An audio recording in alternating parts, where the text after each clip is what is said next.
Bonjour à tous et bienvenue dans cette nouvelle séquence vidéo au cours de laquelle on corrigera un exercice de pression artérielle destiné aux élèves de la 4e année sciences expérimentales et sciences biologiques.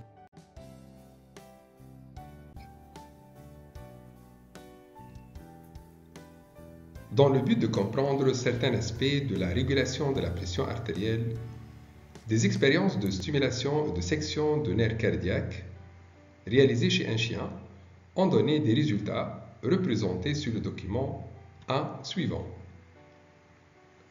Le document 1 représente fréquence cardiaque, battements par minute, temps en minutes et durée des effets des opérations réalisées en T1, T2, T3 et T4.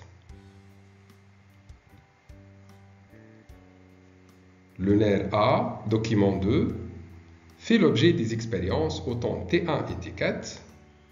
Le nerf B fait l'objet des expériences au temps T2 et T3. Première question. À partir des résultats obtenus et de vos connaissances, retrouvez la nature des expériences, c'est-à-dire stimulation et ou section du nerf A et ou du nerf B, au temps T1, T2, T3 et T4 représentés dans le document numéro 1. Question numéro 2.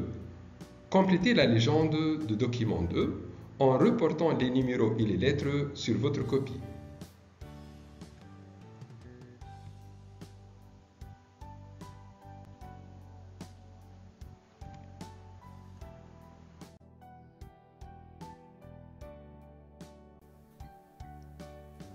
Passons maintenant au corrigé.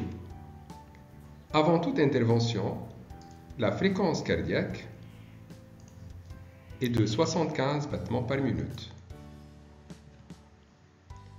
À T1, la fréquence cardiaque passe de 75 battements par minute à 30 battements par minute. Le rythme cardiaque diminue. Ceci résulte d'une stimulation du nerf A dont l'effet est cardio-modérateur. L'arrêt de la stimulation permet le retour de la fréquence cardiaque à sa valeur initiale, c'est-à-dire 75 battements par minute. Le nerf A constitue donc une voie motrice appartenant au système parasympathique et dont l'effet est cardio-modérateur.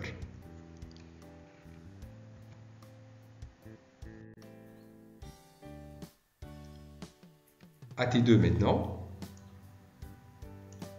la fréquence cardiaque passe de 75 battements par minute à 125 battements par minute. Le rythme cardiaque augmente. Ceci résulte d'une stimulation du nerf B dont l'effet est cardio-accélérateur. L'arrêt de la stimulation permet le retour à la fréquence cardiaque initiale.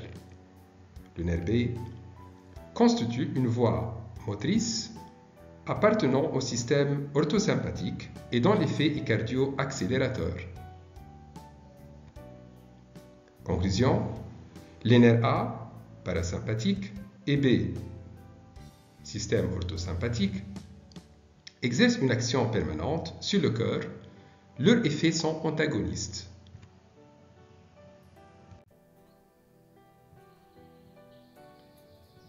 À T3, la fréquence cardiaque passe de 75 battements par minute à 55 battements par minute.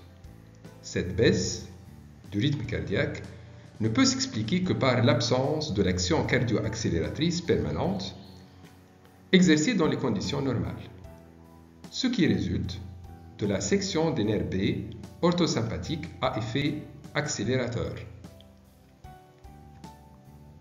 À T4, la fréquence cardiaque passe de 55 battements par minute à 100 battements par minute, qui s'explique dans ce cas par l'absence de l'action freinatrice permanente exercée par le système parasympathique sur le cœur.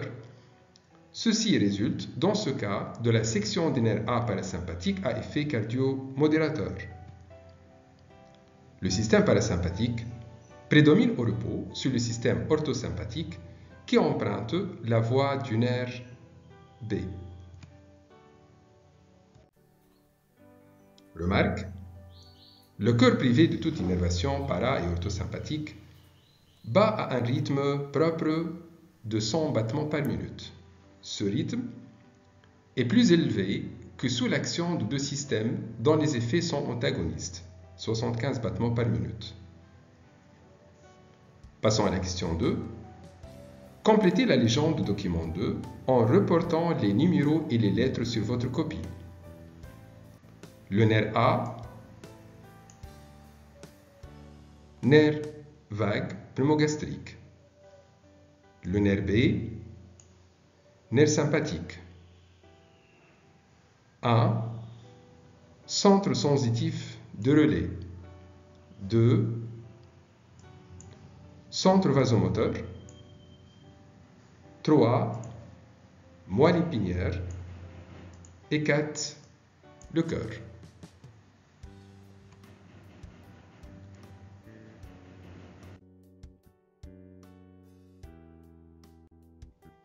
Je vous remercie pour votre attention.